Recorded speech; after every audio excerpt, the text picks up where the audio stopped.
존경하는 국민 여러분, 저는 오늘 제21대 대한민국 대통령 선거 출마를 국민 여러분께 말씀드리고자 이 자리에 섰습니다.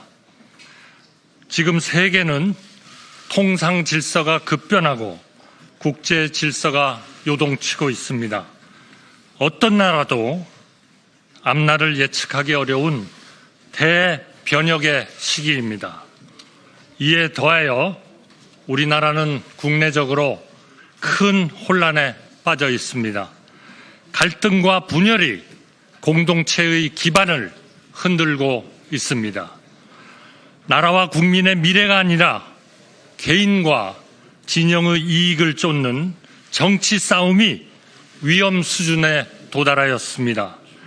정치가 바뀌지 않으면 민생도, 경제도, 외교도, 개혁도 안 됩니다.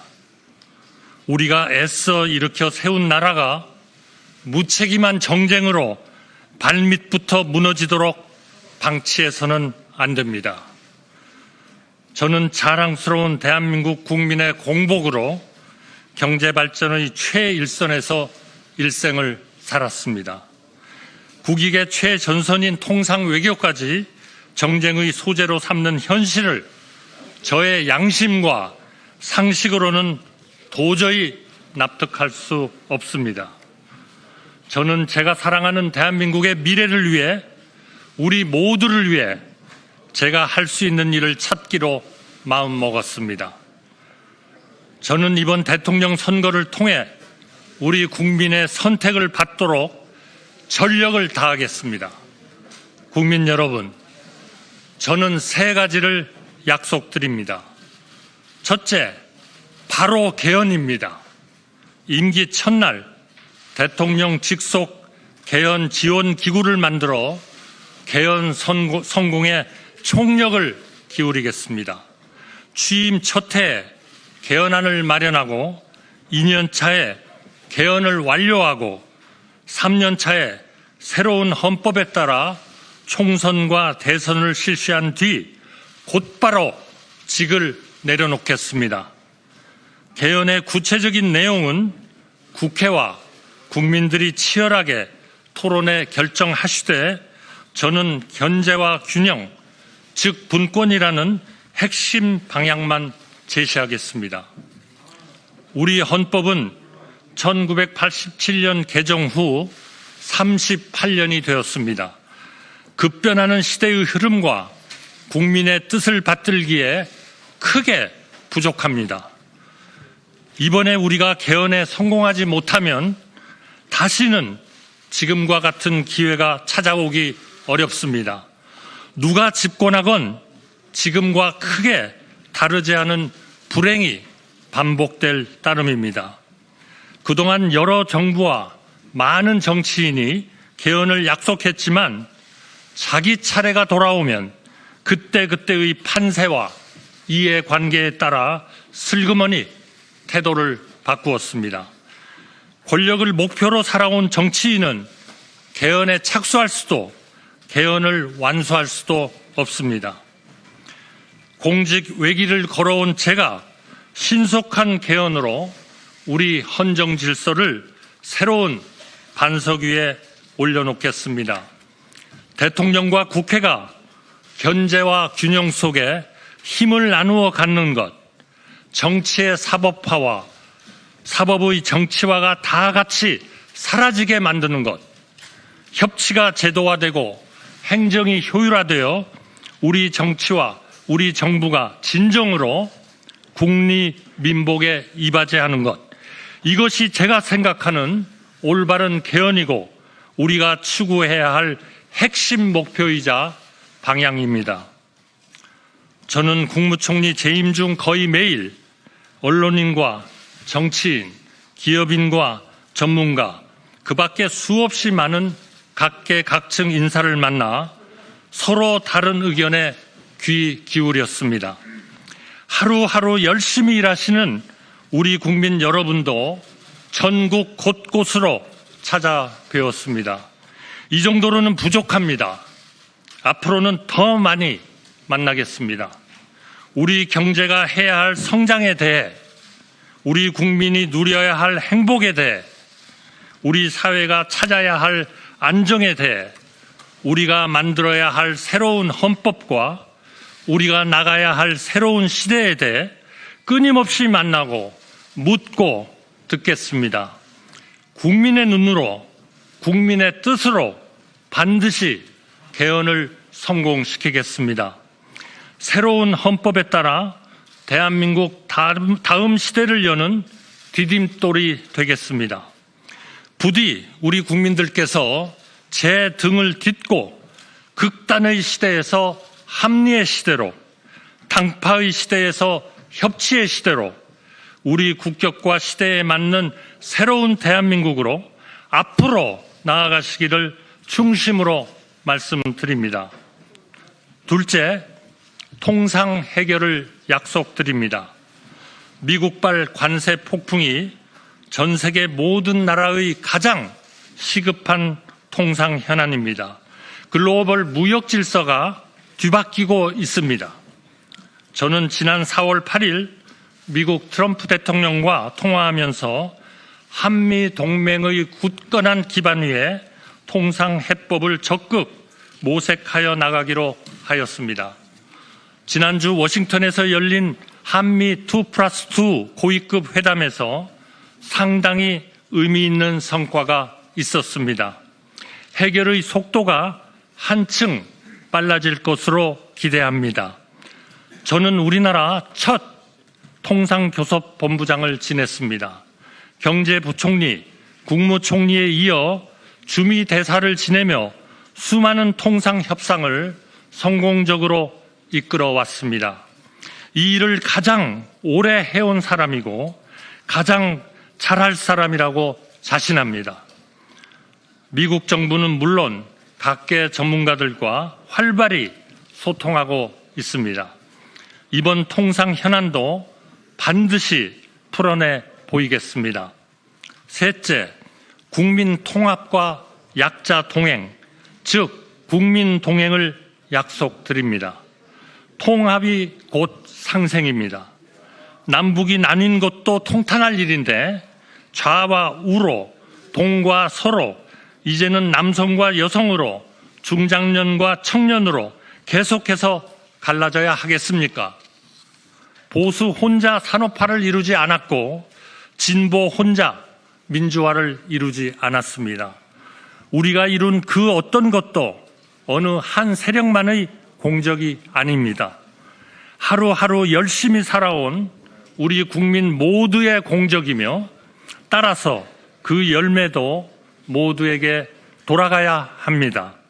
좋은 일자리, 쾌적한 주택, 편리한 교통, 질 좋은 의료, 세심한 육아 지원, 든든한 노후 보장, 이런 일을 가장 잘할 수 있는 분들을 찾아 최고의 내각, 일하는 내각을 구성하고 그분들이 책임지고 실질적인 성과를 이뤄내도록 치열하게 독려하겠습니다. 사회 모든 분야에서 국민 통합과 약자 동행이 이루어지도록 혼신의 힘을 다하겠습니다. 존경하는 국민 여러분, 그동안 많은 분들이 저에게 대통령 출마를 권유하며 간곡히 당부하셨습니다. 정치를 정상화하라. 제발 그만 싸워라. 나누지 말고 합쳐라. 경제를 살려라. 민생을 챙겨라. 한마디로 정치 걱정 안 하고 안심하고 살 수 있게 해달라고 하셨습니다. 명심하겠습니다. 개헌을 제대로 집요하게 추진하겠습니다. 민생을 제대로 집요하게 보살피겠습니다. 통상협상 저에게 맡겨 주십시오. 하나를 해도 똑바로 하겠습니다. 새로운 정부는 한덕수 정부가 아닙니다. 좌우로 나뉘는 대신 오직 앞으로 나아가고 싶은 모든 사람의 정부, 바로 여러분의 정부입니다. 저는 이길 수 있는 경제 대통령이고 좌나 우가 아니라 앞으로 나아갈 사람이며 약속을 지킨 뒤 즉시 물러날 사람입니다. 저는 내일부터 우리 국민이 나고 자라서 백발이 될 때까지 삶의 단계마다 국가의 정책이 어떻게 달라져야 하는지 구체적인 대안을 하나하나 말씀드릴 생각입니다. 민주당 대표님을 포함하여 정치권과 우리 국민이 제안하는 좋은 정책이 있다면 그 또한 아무런 고정관념 없이 받아들여 효율적으로 실행하겠습니다. 국민 여러분, 저는 제가 모든 것을 할 수 있다고 생각하지 않습니다. 그래서도 안 된다고 생각합니다. 그동안 여러 대통령님을 모시고 일하면서 저는 여러 가지를 느꼈습니다. 대통령은 고독한 자리이고 책임이 막중한 자리입니다. 엄청나게 많은 일을 할 수 있는 자리인 동시에 자기 혼자 할 수 있는 일이 의외로 거의 없는 자리이기도 합니다. 저는 철학과 소신을 가지고 국정을 운영하되 각각의 부처는 그 부처를 맡은 분께 맡기고 대통령은 대통령이 해야 할 일에 몰두하겠습니다. 제 아무리 능력이 출중한 사람이라도 세상 모든 것을 샅샅이 살피는 만기칠람은 가능하지도 않고 가능해서도 안 됩니다. 여러 사람의 지혜는 한 사람의 지혜보다 언제나 깊고 넓기 때문입니다. 저에게 가차없이 쓴소리 하시는 분들, 대선 과정에서 경쟁하시는 분들을 한 분 한 분 삼고 초려해 모시고 거국 통합 내각에 모시겠습니다.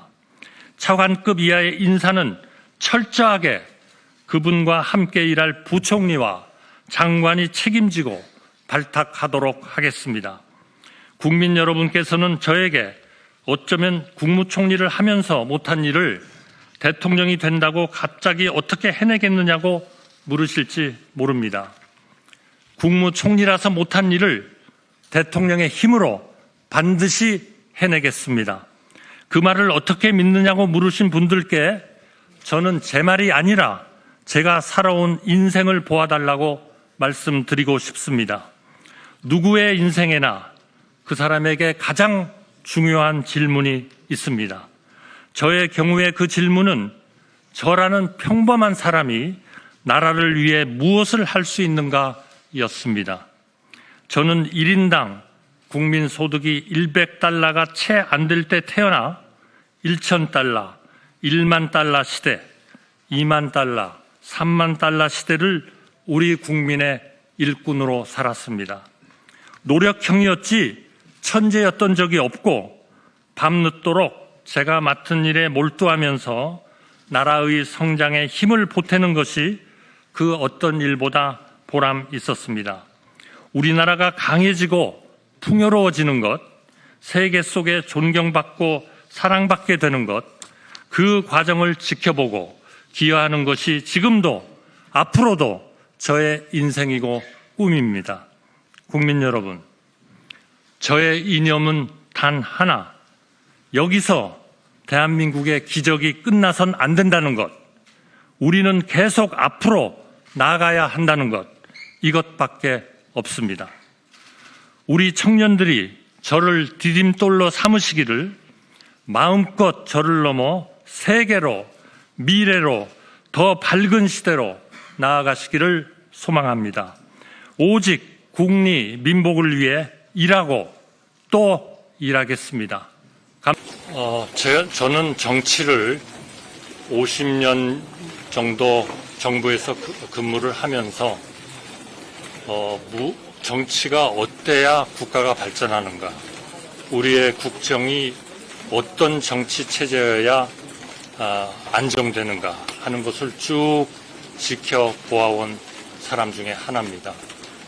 또 정치가 어떠했을 때 가장 우리나라가 편안하고 또 발전하고 지속 가능한 성장을 이루고 국리 민복이 이루어지는 것을 쭉 봐왔습니다. 그러나 최근에 여러 가지 우리 국민들이 어려운 일도 겪으시고 또 충격도 받으시고 하는 일들이 있었습니다. 국제적으로 보면 국제 질서가 완전히 재편되고 있습니다. 관세 전쟁이 일어나고 있습니다. 이제 과거의 그러한 산업 구조, 우리 국내적인 구조를 가지고는 더 이상 지탱하기 어렵습니다. 국내적으로 보면은 정말 자기의 이익만 쫓고 또 편파적인 그러한 그 법률과 헌법의 활용이라고 할까요? 이런 문제들 때문에 우리 국가의 기본이, 공동체의 기본이 흔들리고 있다, 이렇게 생각합니다. 많은 분들이 많은 말씀을 하고 계십니다만 우리가 국내적인 이러한 안정, 그리고 통합, 조화, 협치 이런 거를 이루지 못하면 우리나라의 미래는 없다. 저는 그러한 문제에 대해서 확신하게 됐습니다. 그리고 이 문제는 현재의 헌법 체제를 가지고는 불가능하다, 이렇게 생각했습니다. 대통령과 국회가 충돌할 때 그것을 조정할 수 있는 기제가 거의 작동하지 않는다. 물론 자주 만나고 정기적으로 만나고 대화하고 하면 조금 나아질 겁니다. 저는 그렇게 해왔습니다. 그러나 그 성과는 별로 없었다. 왜냐하면 제도적으로 근본적인 결점을 가진 우리의 헌법 체제가 됐다 하는 그런 말씀을 드리고요.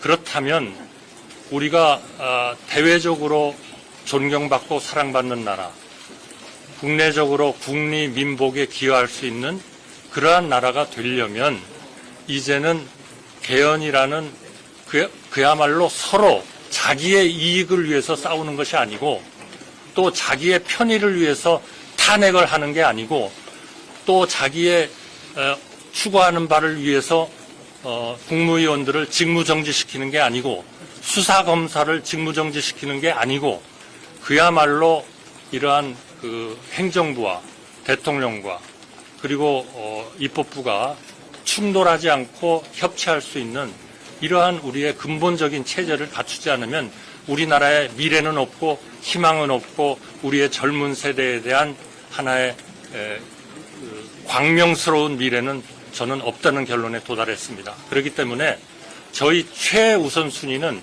우리의 경제를 위해서도 개혁을 위해서도 민생을 위해서도 사회를 위해서도 전반적인 이러한 핵심적인 그러한 그 개헌이 필요하다, 이렇게 생각하고 이제까지 여러분들이 그러한 개헌을 위해서 노력을 하고 계시고 또 국회의장님마다 그런 노력을 하셨습니다. 또 최근에는 헌정회가 이러한 문제를 정대철 위원장님의 리더십 하에 상당한 진전을 이루고 있습니다.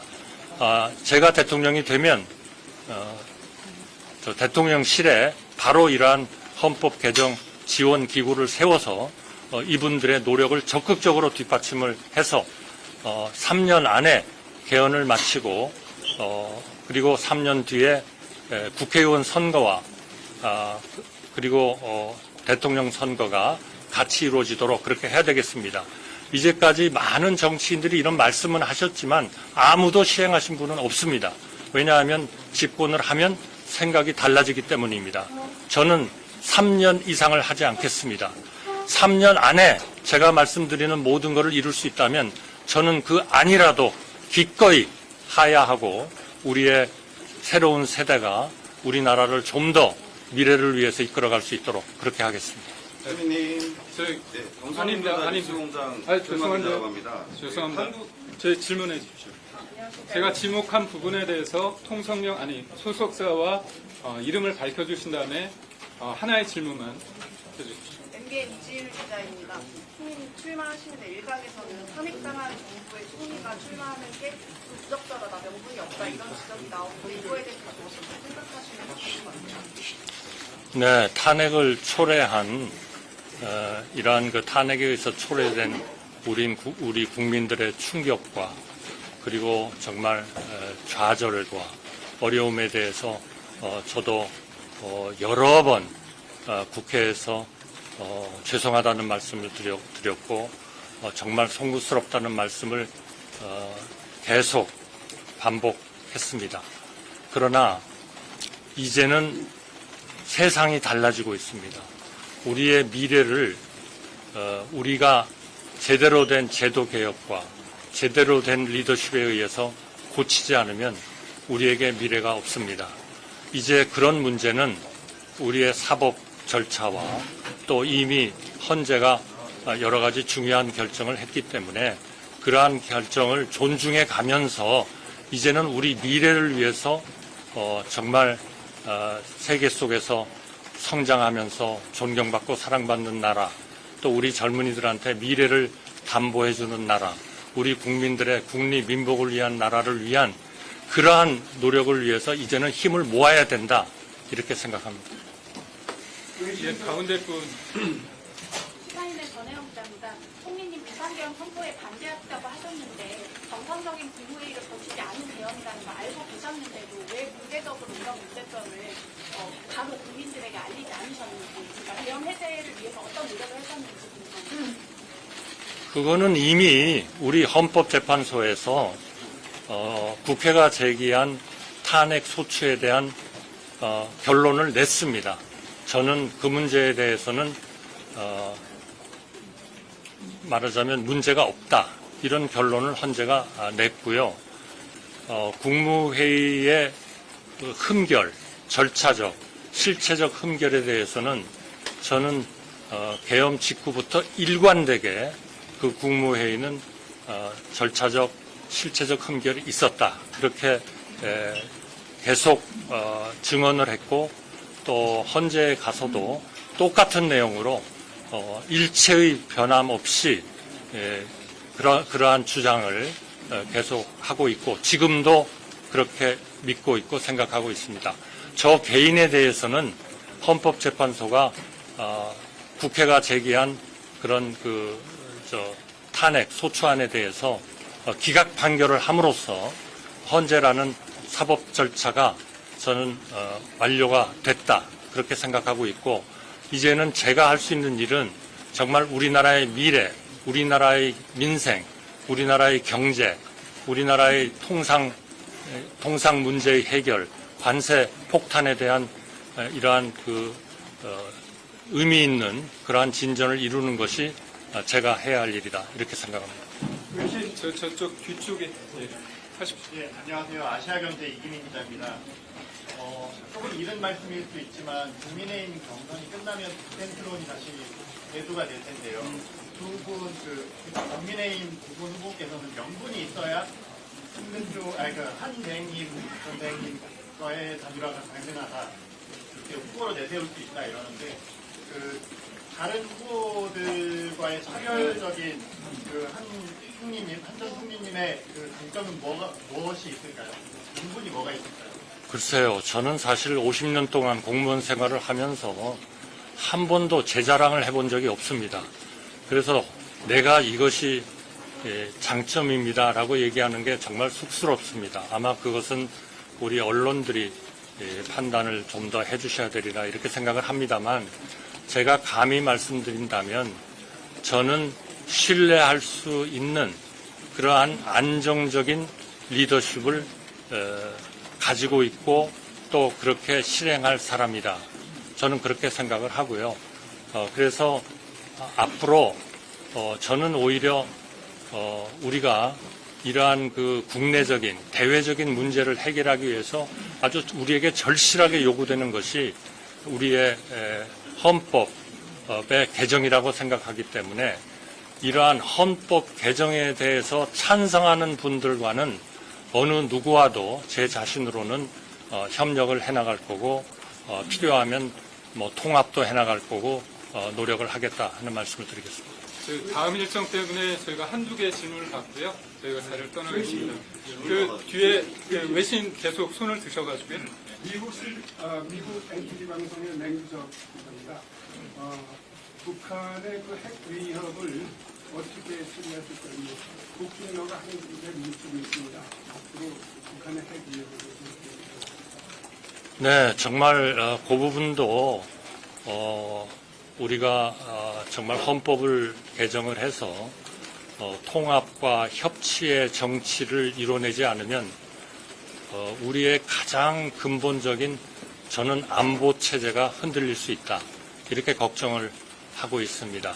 왜냐하면 적어도 안보 문제에 있어서는 우리 국민의 생명과 재산을 보호하는 것이기 때문에 거기에는 여도, 야도, 진보도, 보수도 저는 있을 수 없다고 평소에 믿고 있습니다. 그렇기 때문에 최근에 북한이 러시아하고 밀착을 하면서 세계적인 위협이 되고 있고 거기에 중국과 러시아, 북한, 이란 이런 나라들이 하나의 세계의 큰 문제를 일으킬 수 있는 그런 외교적, 군사적 위협을 가하고 있습니다. 보통 심각한 게 아닙니다. 그런데 이러한 문제에 대해서 너무나 이상적이고 현실성 없는 그런 일을 주장하시는 분들이 많습니다. 저희의 입장은 분명합니다. 저의 입장은 첫째, 대화의 문은 활짝 열겠습니다. 필요하면 정상회담도 하겠습니다. 설사 구체적인 의제가 없다 하더라도 정상회담은 하고 대화를 해야 된다고 생각합니다. 그러나 북한이 우리를 하나의 적국으로서 분리를 하고 그리고 한국과는 대한민국과는 모든 관계를 단절하겠다고 하고 북한의 우리의 사랑하는 우리의 국민들을 대한민국으로부터 절연시키려고 하고 있고 대한민국의 문화와 이런 경제적인 파급이 북한에 미칠 그런 효과를 두려워하고 있고 이런 상황에서 소위 비대칭적 전략이라고 하는 핵, 미사일 또 핵을 투발할 수 있는 잠수함 이런 쪽으로 계속 군사력을 증강하고 있는 그런 한은 대화가 충분히 이런 거를 저지시킬 수 있을 만큼 안 된다면 그러면 당연히 우리나라는 북한과 또 우리에 대한 적대적 행위를 하는 나라에 대해서 하나의 억지력을 충분히 가져야 된다. 저는 그렇게 생각합니다. 이 억지력이 혹시나 북한을 자극해서 대화가 깨지지 않을까. 그거는 정말 말이 안 되는 주장이다. 저는 그렇게 생각합니다. 그래서 첫째는 대화, 둘째는 우리가 북한이 그러한 우리에게 도발을 하고 말도 안 되는 정책을 하는 한은 우리는 한미 동맹을 기반으로 또 한미일 간의 군사 협력을 통해서 또 삼국 간의 경제적 첨단 기술의 이러한 협력을 통해서 왜냐하면 최근에 반도체나 AI 같은 것은 이미 하나의 안보적 그러한 측면을 많이 갖추게 됐습니다. 그러니까 경제만의 문제가 아닌 것이죠. 그러한 삼국 간의 협력을 통해서 한반도의 평화와 번영을 보장하고 동북아에 있어서의 평화와 번영을 보장하고 아시아에 있어서의 평화와 번영을 보장하고 그리고 전 세계의 평화와 안정에 기여하는 그러한 대한민국이 되어야 한다. 그것을 흔들려고 하는 그 어떤 세력에 대해서도 그 어떤 정치적 집단에 대해서도 저희는 맞서서 싸울 것이다 하는 말씀 드리겠습니다. 네, 총리님 채널A 훈준입니다. 총리님께서는 윤석열 정부 국무총리로 일해 오셨는데 지금 당 안팎에서는 이제 탄핵당한 윤석열 전 대통령과는 좀 절연해야 한다 이런 요구가 나오고 있습니다. 그래서 이 대선 후보로서 앞으로 윤 전 대통령과의 관계 설정은 어떻게 하실지 궁금합니다. 저는 많은 대통령님들을 모셨지만 한 번도 제 철학을 꺾어가면서 대통령님들의 생각이나 이런 거에 따라 본 적은 없습니다.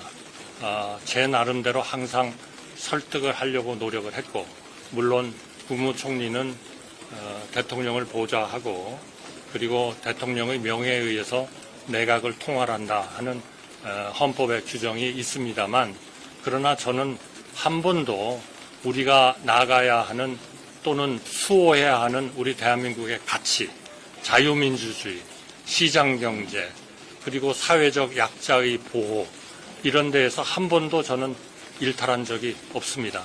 여러분 기억하시겠지만 2022년 제가 4월 2일인가요? 총리로서 지명이 될 때에도 인사말을 통해서 우리나라가 해야 할 것은 결국 그 국익 외교, 그리고 자강 국방, 그리고 재정의 건전성의 확보, 국제수지 흑자의 유지, 그리고 생산성 높은 국가 경제체제의 유지, 그러면서 경제학에서 이야기하는 총 요소 생산성이 높여지지 않고서는 우리나라의 지속 가능한 성장은 안 된다. 그걸 위해서 해야 할 게 뭐냐?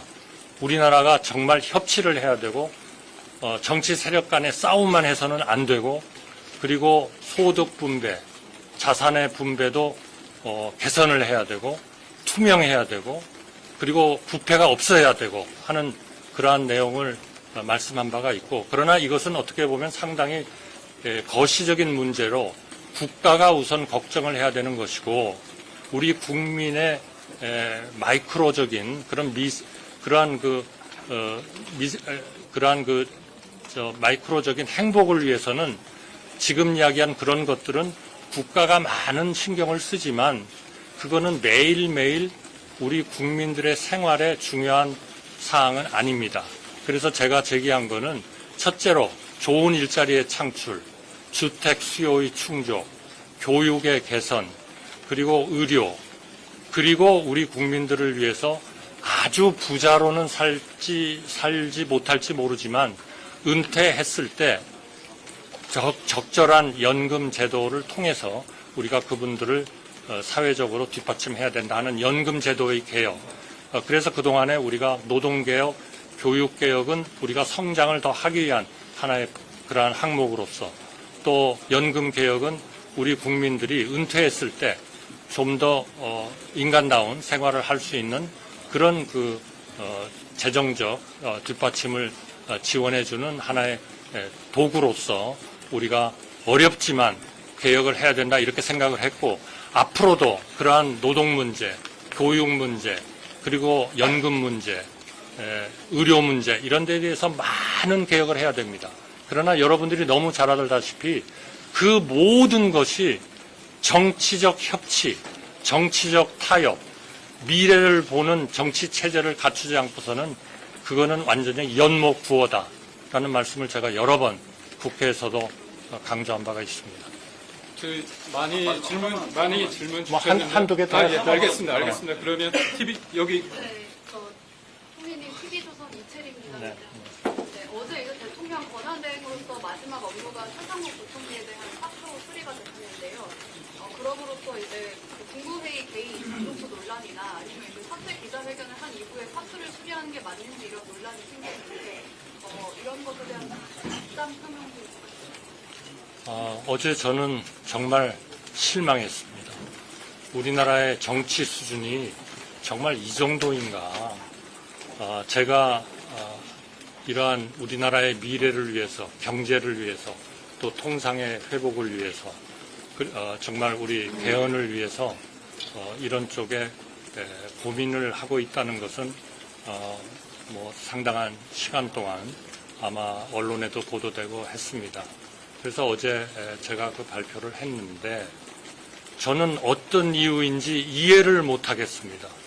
왜 민주당이 지금 2+2 회의에서 관세 협상의 주력 부대로서 활동하고 있는 최상목 대행을 왜 그리 갑자기 몇 시간 동안에 결정을 해가지고 탄핵을 해야 된다고 하는지, 저는 정말 우리나라의 이 정치의 현실, 여기에 대해서 정말 비참함과 참담함을 느꼈습니다.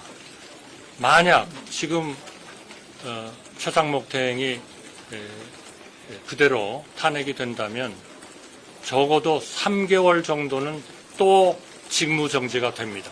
그 직무정지가 되는 것을 우리 민주당이 원하는지는 저는 모르겠습니다. 그러나 그거는 국가를 위한 일이 아니고 국민을 위한 일이 아니고 우리 국가의 안전성, 그리고 이 대외적인 신뢰성을 확보하는데 전혀 도움이 되지 않는 그런 저는 조치를 한 거다. 그래서 최상목 대행이 그냥 집에 가가지고 3개월 동안을 계속 기다리고 있어라. 그거는 아무 의미가 없는 일이다. 저는 그렇게 판단했습니다. 제 그 임기가 어제 사직서를 내고 어제 자정까지였습니다. 그래서 제가 최상목 대행의 사표를 수리했습니다. 정말 그분이 오히려 직무 정지가 돼가지고 아무런 일도 못하면서 집에서 맨날 있어야 되는 것보다는 차라리 사직서를 내고 나가서 우리 국가를 위해서 무언가 일을 하는 것이 훨씬 더 보람이 있다. 저는 그렇게 생각했어요.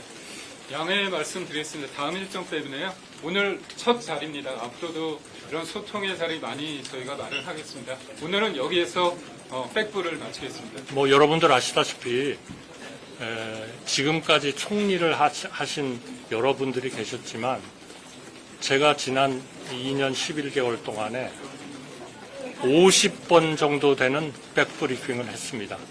대개 2주에 한 번씩 제가 정기적으로 했는데요.